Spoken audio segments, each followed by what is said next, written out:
on its vast natural resources like the forestry, mining, fishing, energy, and agricultural sectors. While economic growth is strong, the division of wealth sharing still isn't in place, forcing much of the smaller communities to live below the poverty level with an unemployment rate as high as 92% in some First Nations reservations. The Highway of Tears is the nucleus of a much larger problem on how the Indigenous population has been treated since colonialism. These murders aren't just the work of serial killers, but the sad result of systemic and socioeconomic issues that have plagued the First Nations communities for generations. It's such a vast area geographically, and that's a concern for us as well, because we have a number of people who look at that as a crime of opportunity. They might not be leaving that; they think that they're going to find someone and hurt them, but it's that mental thought that nobody would ever know what happened to this individual. So many different places for them to hide, so many different places for them to get rid of the evidence. On a road, a lot of country, and for every kilometer of paved road that you see, there's probably 1,000 kilometers of gravel road that would align with that. So it's just massive country.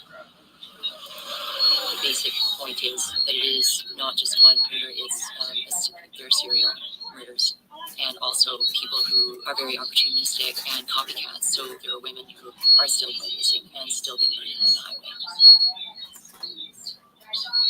Believe it or not, even though, there's been lots of media, I guess, relatively speaking, around the Highway of Tears, there's lots of people that don't know what that is. Well, the Highway of Tears really, a lot of First Nations women, why it's got so much notice stems from the 1990s when a lot of the young Aboriginal women went missing, and one of those women, actually she was a teen, it was my cousin. I can't put my tongue on that taste like the white sauce.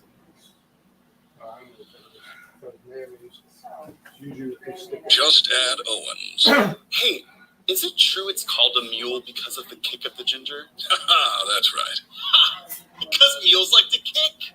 And now that Owens ginger beer is in a can, you can have a mule on the move. Just add your favorite spirit. Let me see one. See what? A kick. No. Easy there, cowboy. Mama always said to keep two hooves on the ground. Just Add Owens.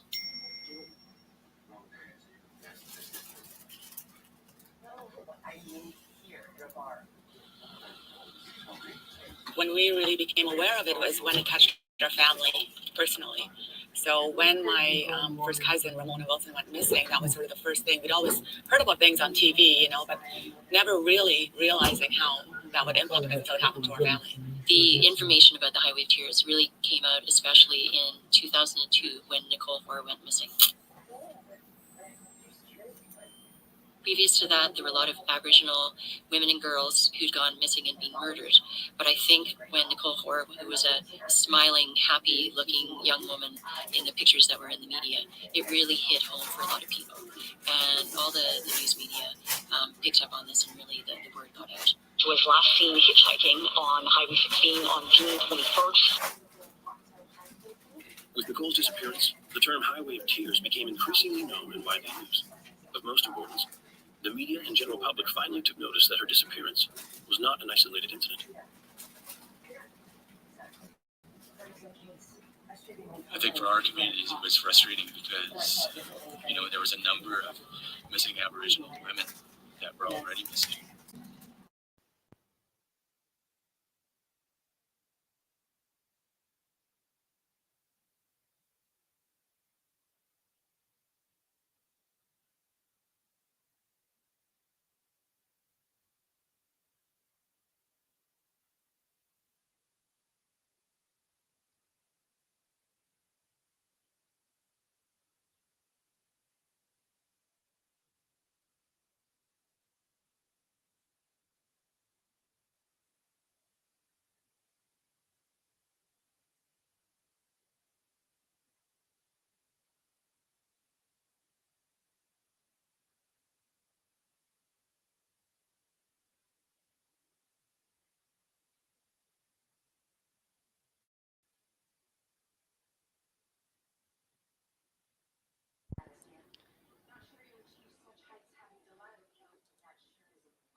Sorry, guys, that the volume's acting crazy on this.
Relationship between the RCMP and Indigenous women and girls in northern BC, we found that a number of women and girls had experienced a range of mistreatment, and that went all the way from inappropriate searches of women and girls by male officers, all the way up to physical assault, including beatings in cells, as well as sexual assault and rape. Many of our people, you have to remember, don't trust the RCMP. So that's first and foremost, is that they have to try somehow to build some trust within the community. I don't think that First Nations in general think that the RCMP are someone that they can go to for help. I think we've always been seen as perpetrators against our people. We found that the levels of fear of retaliation by police for sharing information about what had happened were extremely high, about on par with situations that we had previously seen in conflict or post-conflict societies where the state authorities themselves have been involved in abuses. I said to the RCMP, I said, what about those two men in Saskatoon or the natives that they took out and froze?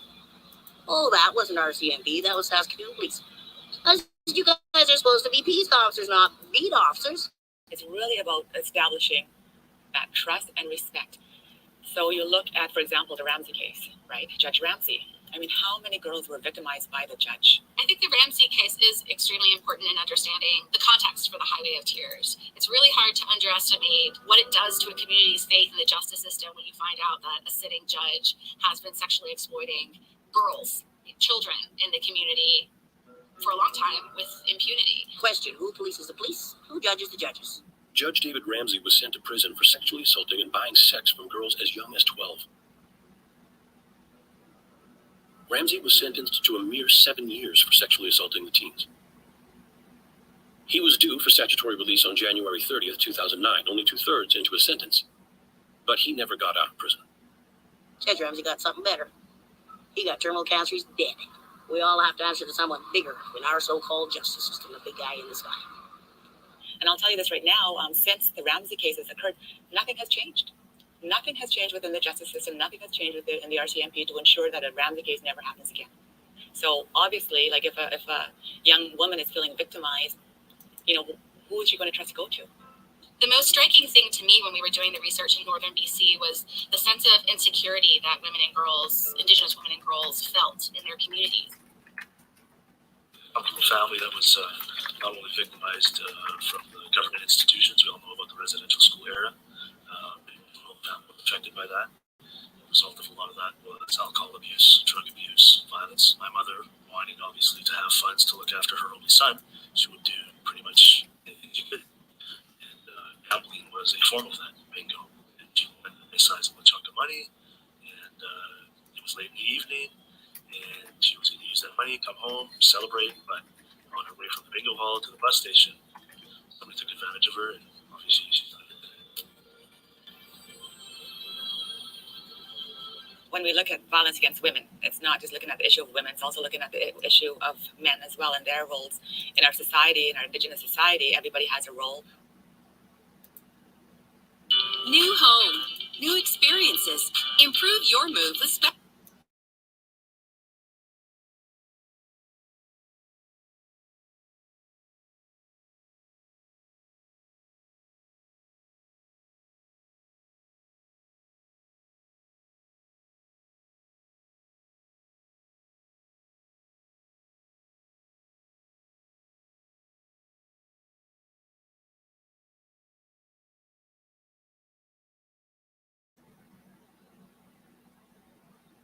Role.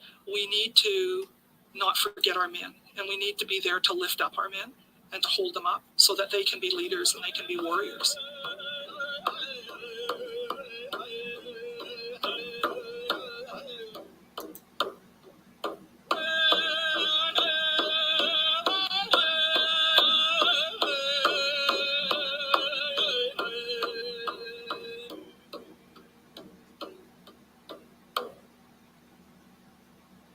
And I think like what non-prestigious people don't realize is that, you know, if somebody wants to go to college or somebody wants to go to do something in the city, right, it's not that big of a deal. You have a transit system, you have all that.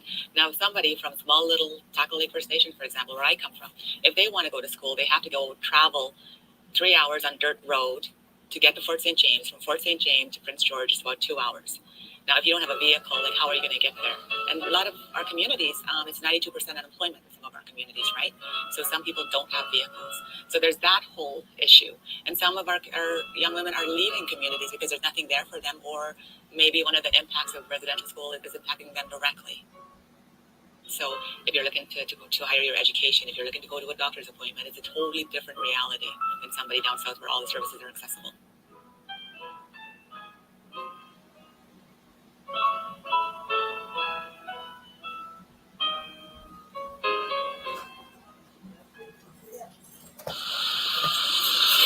Area in the north, some of the essential services that you might need access to are located in the bigger urban center. So a lot of going back and forth is needed. At the same time, the public transportation is extremely limited. You have the Greyhound bus that operates a very limited schedule. And if you don't have personal access to a vehicle, you can be in a really tough spot looking for rides with friends, or as unfortunately in the case of some of the women who disappeared, have been looking for a ride from a stranger on the highway.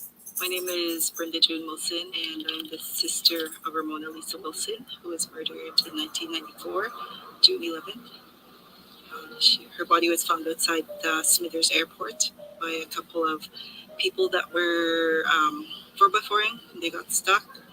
They went to look for some wood to get them out of the muds, and they came upon my sister's remains. Ramona, she was such a young girl. You know, she was 15.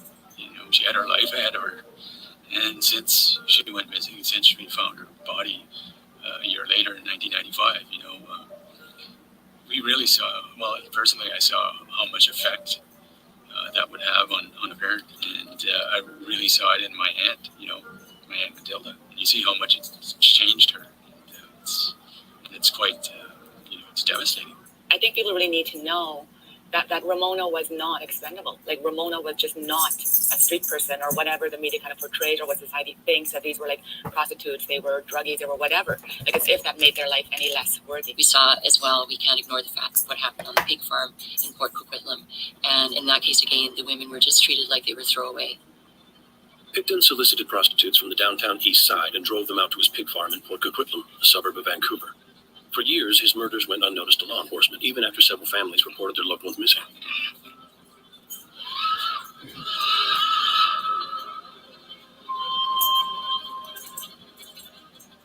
Picton. And this happens in the States too, guys. These are all First Nation. This is the Highway of Tears in Canada. Was arrested and charged with 2 counts of first-degree murder. The list began to grow as DNA of 33 women were found on his farm.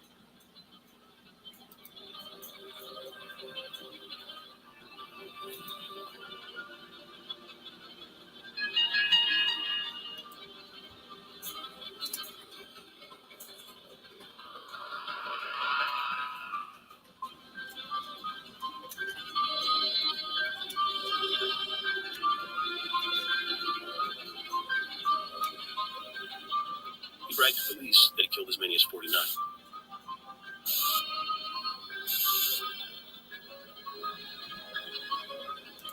The media covered the case and heavily portrayed the women as high-risk prostitutes and drug users from Vancouver's downtown east side, not as daughters, mothers, or loved family members.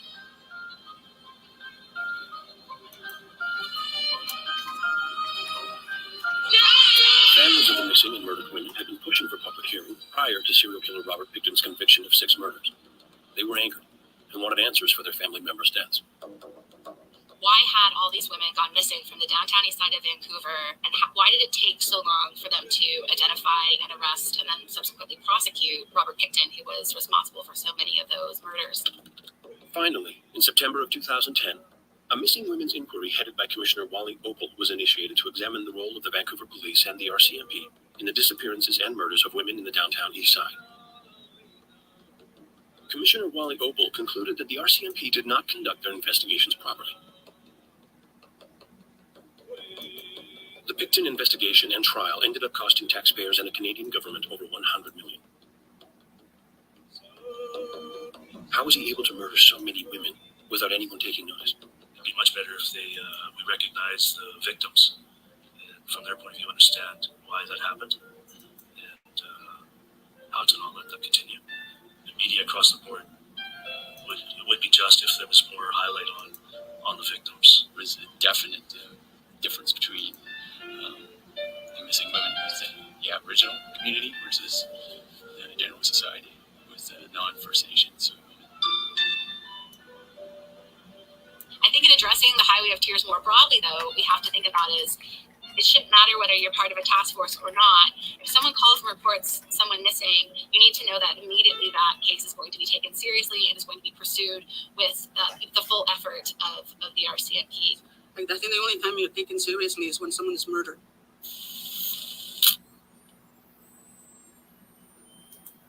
The body of 14-year-old Ayla Sarik Auger was discovered on a Friday afternoon in February of 2006. A passing motorist spotted her remains in a ditch a few miles east of Prince George by Tabor Mountain on February 16.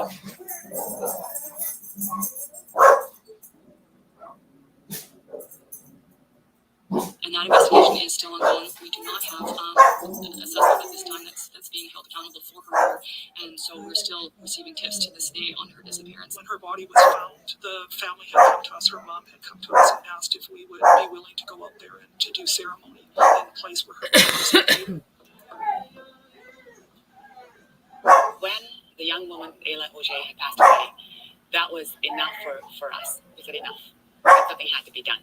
I felt that part of my responsibility as an elected Aboriginal leader within this community was to bring attention to the subject matter. At the same time, Rena Zatorsky and Lately, she was she was upset as well. And Lately Nation were upset.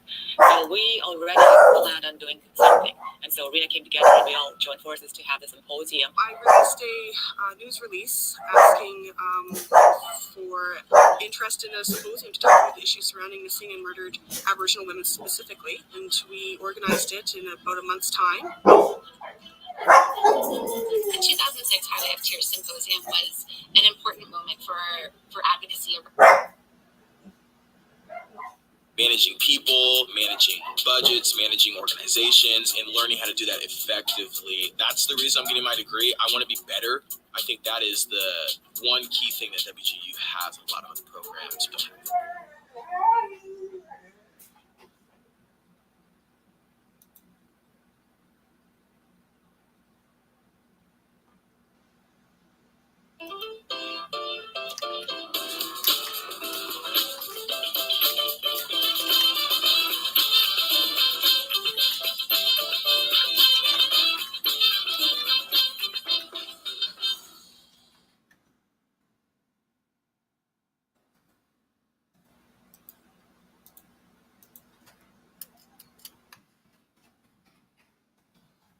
around Highway of Tears cases because it allowed the community to come together and to discuss exactly what had been happening and what a plan would look like to address the murders and disappearances.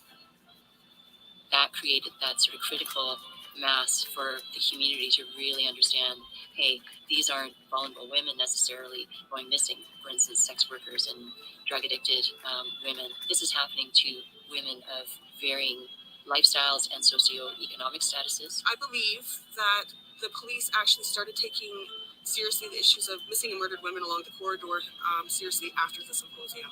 I think that the public really had to put pressure on them and essentially embarrass them to step up to the plate and take the issue seriously and start looking at what was happening, what's going on.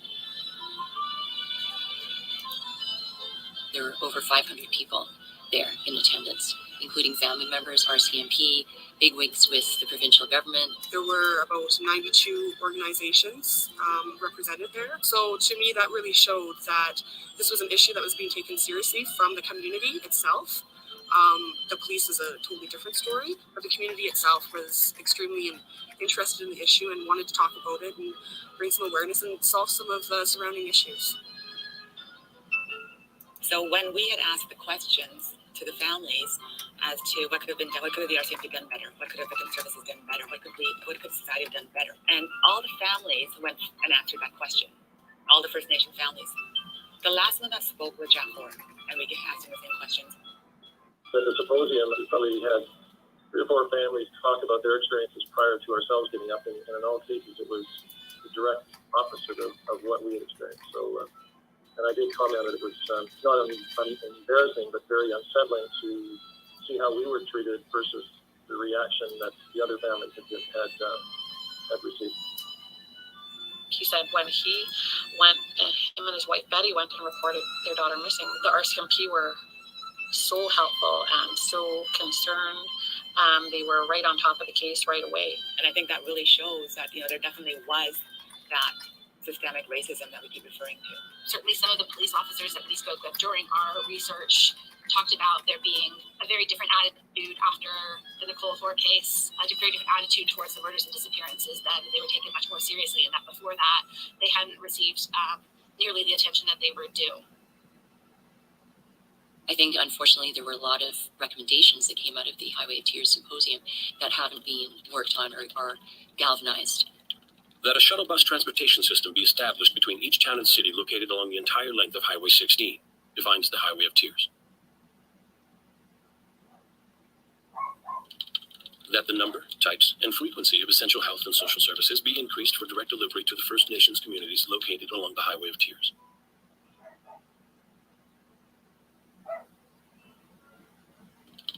That the RCMP continue its official investigation or inquiry into the Aboriginal community's assertions on the actual number of missing women.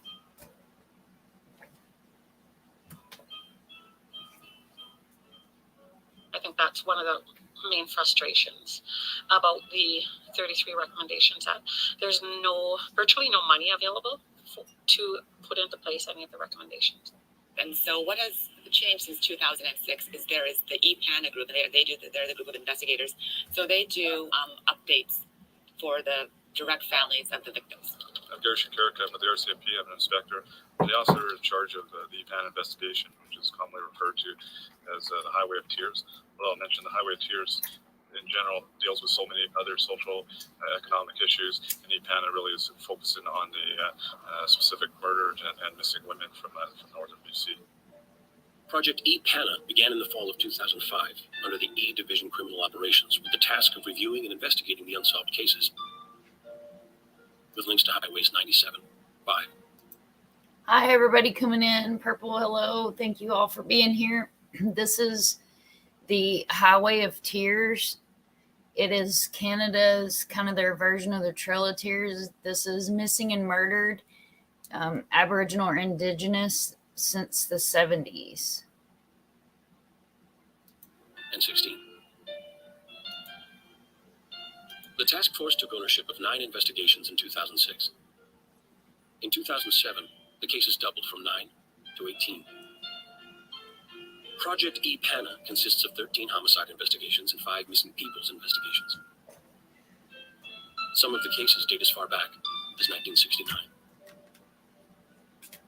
The actual number of missing and murdered women in northern British Columbia is unknown. The EPANA investigation number focuses on 18, but the number is argued to be higher than 40. Canada-wide, over 600 Aboriginal women have been reported missing and or murdered. The majority of these cases have been nothing short of neglected.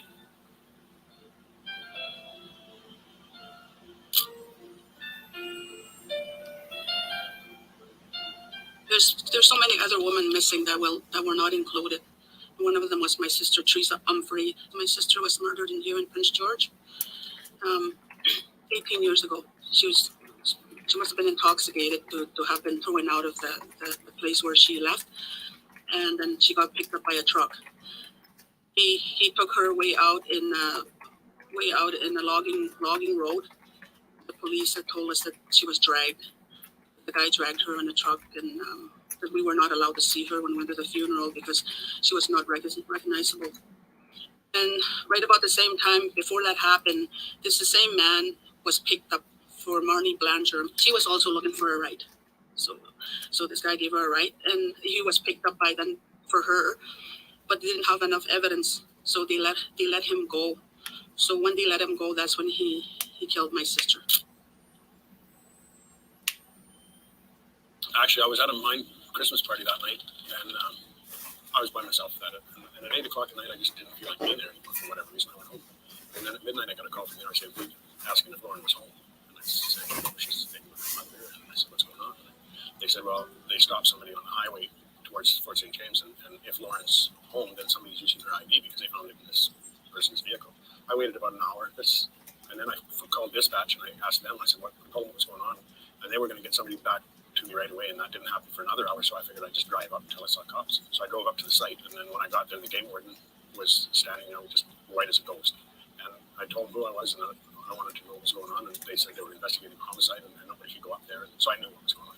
We can announce today that 3 counts of first-degree murder have been laid against 21-year-old Cody Allen Lejabakov. A portrait of an alleged young serial killer operating in Prince George is emerging tonight. This morning, police revealed that Cody Lejabakov is accused in the murders of 3 women and 1 teenage girl. Lejabakov was arrested the night of November 27, 2010, when an RCMP officer stopped a suspicious truck pulling onto Highway 16 from an unused logging road.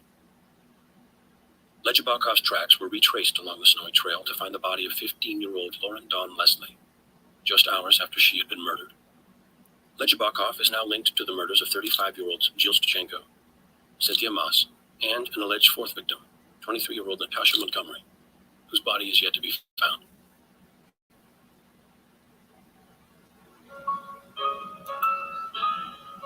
The funeral, I had to explain an empty casket, and because Lauren was supposed to be back on a Thursday, the funeral was set for Saturday, and they had asked permission for her to go to Pennsylvania for further testing, so we did that, so she wasn't back, so we carried on anyway. What could have happened? Why did it happen? I mean, there's always that question: why, and why me, and why us? And, it's just so unreal. Still is, but it's real, but it's surreal. I don't know if they say everything happens for a reason. I don't know what the reason was, but he was stopped.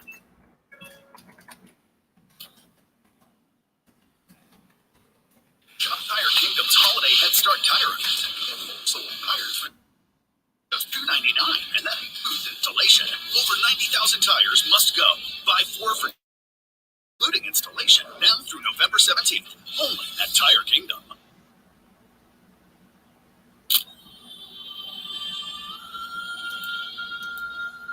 In the case with Madison Scott, she came from a small community, and that community came together with such huge support. They all knew Madison and her family, and it's a tragic case where you know she was a vibrant individual, and here she is at a party with friends, and to not come home when she was supposed to, and not to contact friends, was completely out of her character. And then the grisly discovery, if you will, going back to the Hogsback Lake and finding her truck and her tent still there, but no Madison, that sends chills up any investigator's spine. We're the parents of 20-year-old Madison Scott. Our daughter Maddie was last seen on Saturday, May 28th out at Hogsback Lake, just south of our hometown of Vanderhoof. Immediately, the information was sent out to the public, and we had our search and rescue team. We had thousands of volunteers come out. We had our police dog services, air services involved, as well as the dive team, because Hogsback Lake had quite a big lake at that location. And still, we have not been able to find what happened to Maddie. We haven't been able to find Maddie. Therefore, we would like to announce that we are offering a reward of up to $15,000 for information leading to the safe return of our daughter, Madison Scott. People go all over the province and they see posters and they know about it. We have friends on different parts of the province and they all see the posters and they all know what's going on. Madison joins a list of women and girls who leave their families and communities in shock. With their loved ones gone, they seek answers. The Scott family has been very proactive in raising funds to find their daughter, increasing their reward from $15,000 to $100,000 for any information leading to Madison's discovery. It's just horrible not knowing. It's not just 18 women. The Highway of Tears is Teresa Humphrey, Marnie Blanchard, Lauren Leslie, Natasha Montgomery, Madison Scott, and many more. They may not fit the criteria of the EPANA investigations, but they do form part of a close geographic area in proximity to the highway that is plagued by a history of sociocultural and socioeconomic issues that put women at risk.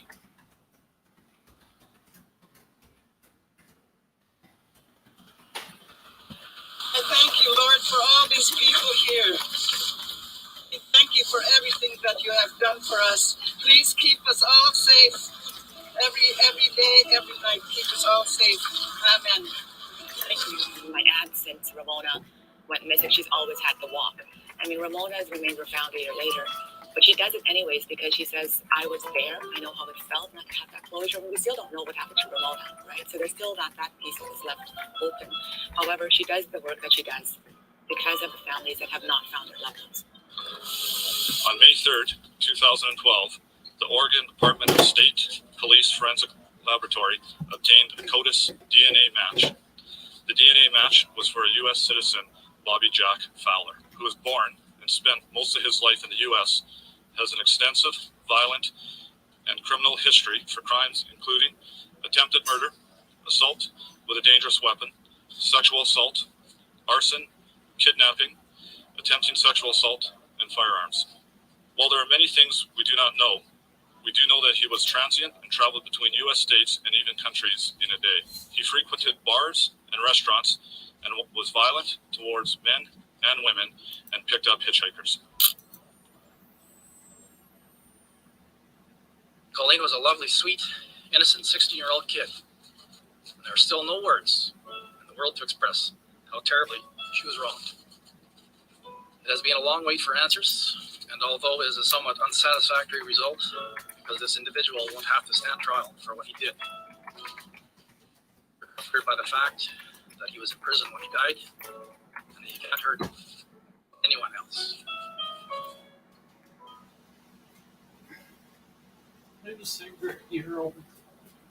So often we talk about statistics like the number, there are 582 missing, but each of those women or each of those girls is a devastating loss to a family, is a hole in the heart of a community. My sister, I really miss my sister.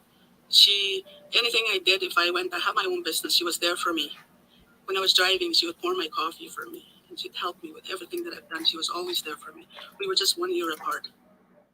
She was a mother and my sister, and she was just, she was very loving. She was my best friend, and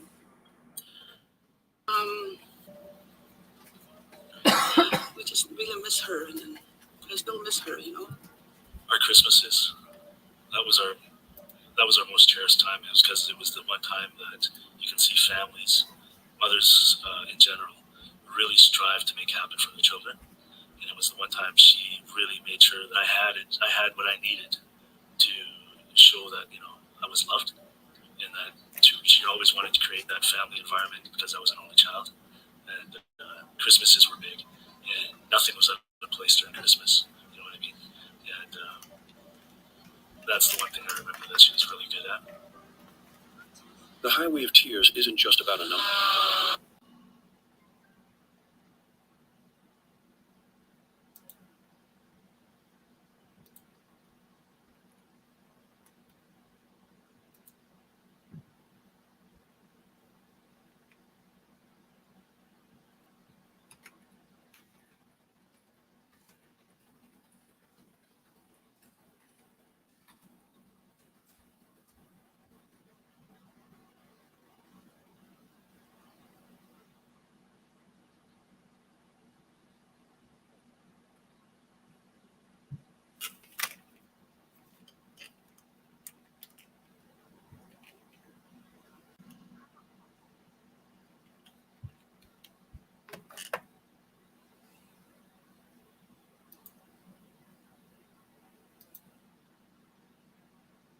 up to $15,000 for information leading to the safe return of our daughter, Madison Scott. People go all over the province and they see posters and they know about it. We have friends on different parts of the province and they all see the posters and they all know what's going on.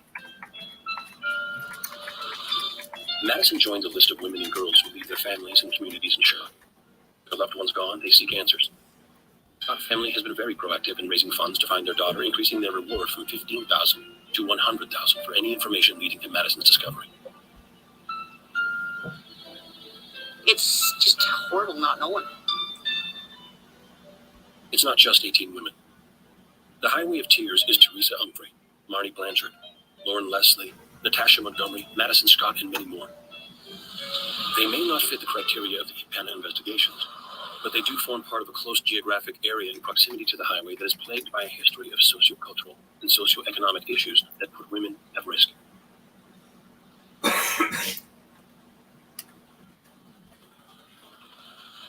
thank you, Lord, for all these people here.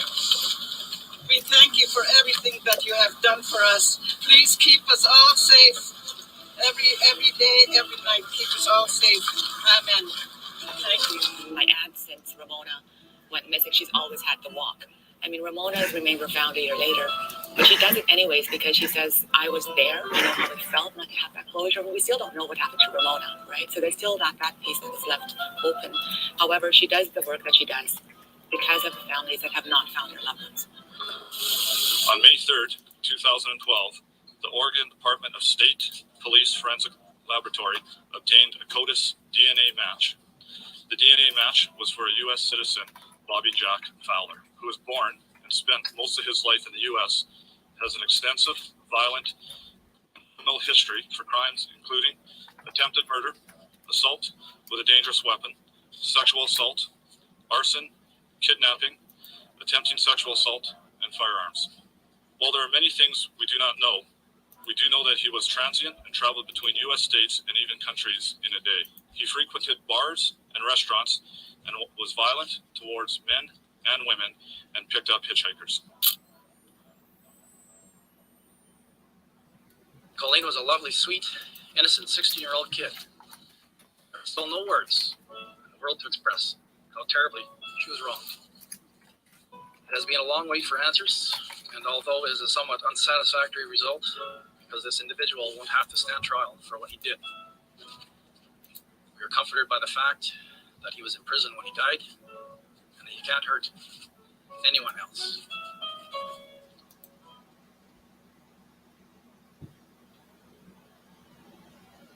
So often we talk about statistics, like the number, there are 582 missing, but each of those women or each of those girls is a devastating loss to a family, is a hole in the heart of a community. My sister, I really miss my sister. Anything I did, if I had my own business, she was there for me. When I was driving, she would pour my coffee for me, and she'd help me with everything that I've done. She was always there for me. We were just 1 year apart. It was a mother and my sister, and she was just, she was very loving. She was my best friend, and yeah, we just really miss her, and I still miss her, Our Christmases, that was our most cherished time. It was because it was the one time that you can see families, mothers in general, really strive to make happen for their children.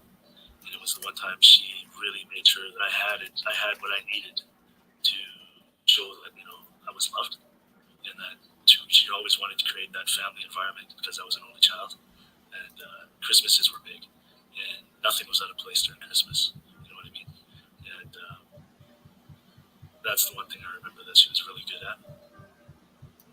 The Highway of Tears isn't just about a number. It's about humanity. It's about erasing our history with discrimination and forging a new future with impartial eyes. What I would like to do is do an evaluation around the recommendations that have come to pass in 2006, and I do believe that the government of British Columbia is going to fail. Again, there isn't a coordinated, concerted effort around transportation. We still have the same issues. We still have young women hitchhiking. to get to the urban centers. Clearly, this lack of transportation is exposing women to violence. So it is incumbent upon the government to make transportation accessible, to ensure that women can safely get from point A to point B when they need to get to essential services to conduct the daily business of life in the North. Our lives are entangled with women who've gone missing and been murdered over the years. So it isn't just a matter of one group in our community trying to attack this. It's really such an important thing to realize that as a community we need to be doing more. It's so critical that we talk to our young people, that we have people that are in leadership roles talk about some of those things that are going on. And I can only hope that whatever happens out of having these type of discussions leads to those answers being questions that can put the families at ease about the situation. Like you say, if out of all this, if you save one life, it was well worth it. As a leader, I think that it's my responsibility to ensure that I share my story, because all it takes is one person to hear that story, and it may change their lives. We've just got to move forward. We can't be feeling sorry for ourselves and stuff. There's too many people out there that need to be aware. I have to believe there's hope, otherwise I wouldn't be doing what I'm doing. Of course there's hope. There's always hope. I think when we're looking at the whole issue of violence against women, it's not just about one initiative. It's not just about one project. What it is, it's a real changing of mindsets, but not only changing of mindsets, it's changing of hearts. What these cases ask, and what we ask as women's rights researchers on a daily basis, is what does the government owe women, and what are the government responsibilities when it comes to preventing violence against women and investigating it? I think for me, that's the most urgent thing to address, is what's happening to our girls right now, today, and what kind of a future are we giving our girls? Because the measure of success for First Nations is, what's the seventh generation going to say about you? And if that seventh generation can't remember you, then you've done nothing. And so I think it's important for us to put this period of devastation and homicide of First Nations women behind us. That is what is going to be key to ensuring that no other woman goes missing. No other woman is being violated, no other woman becomes vulnerable. And, there's going to be a day that I hope not very long down the road where all women will be protected, all women will be safe, right? And that's what we just have to keep working towards.